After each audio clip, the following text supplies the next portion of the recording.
Sejumlah pasien dengan penyakit tak dikenal berdatangan ke Rumah Sakit Pusat Wuhan awal Desember 2019. Dr. Li Wenliang, dokter di rumah sakit, kemudian menyebarkan berita lewat sosial media bahwa para pasien menunjukkan gejala radang paru-paru akibat virus. Pejabat kesehatan Cina mulai menyelidiki pecahnya wabah. Sejumlah pasien pertama punya akses ke pasar ikan Huanan yang juga menjual binatang liar. Tanggal 1 Januari, pasar ditutup.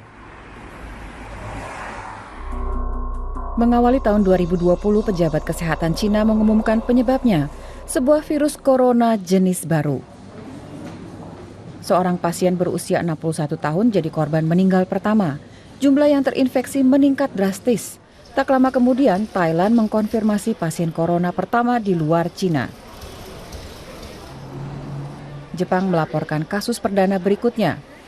Tidak ada di antara pasien ini yang pernah datang ke pasar di Wuhan. Kemungkinan besar penularannya dari orang ke orang.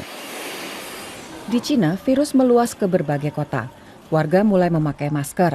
200 kasus diakui resmi, tapi diduga jumlahnya jauh lebih banyak.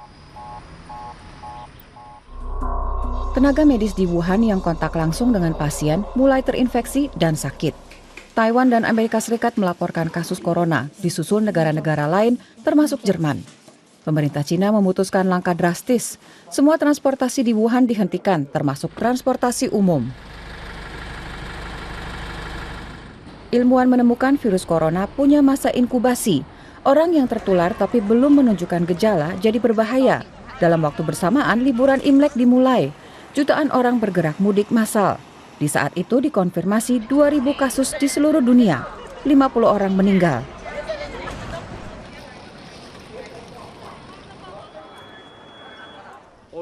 WHO menyatakan wabah sebagai situasi darurat kesehatan global dan menyerukan tindakan terkoordinir internasional. Awal Februari, Wuhan tetap ditutup total. Semua provinsi di Cina daratan melaporkan adanya kasus corona.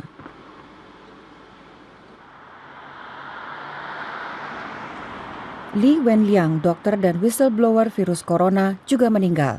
Satu dari banyak korban lain. Hanya dalam waktu 2 bulan, virus menyebar makin cepat di luar Cina. Yang paling parah Korea Selatan, Iran, dan Italia. Semakin banyak negara melaporkan kasus corona. Kapan pandemi mereda, tidak ada yang tahu pasti.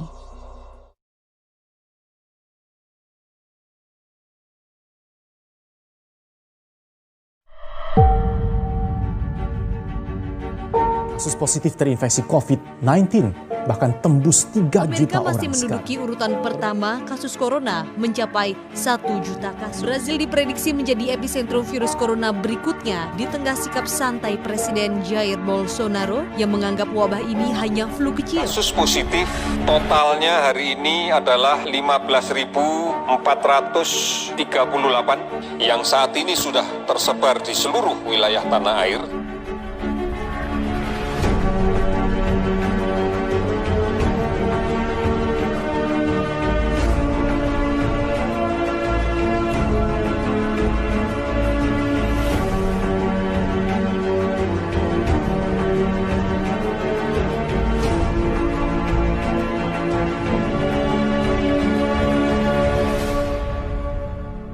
Tidak perlu takut secara berlebihan dengan yang namanya virus corona. Karena virus corona dari data yang saya terima, 94% lebih penderitanya dapat disembuhkan.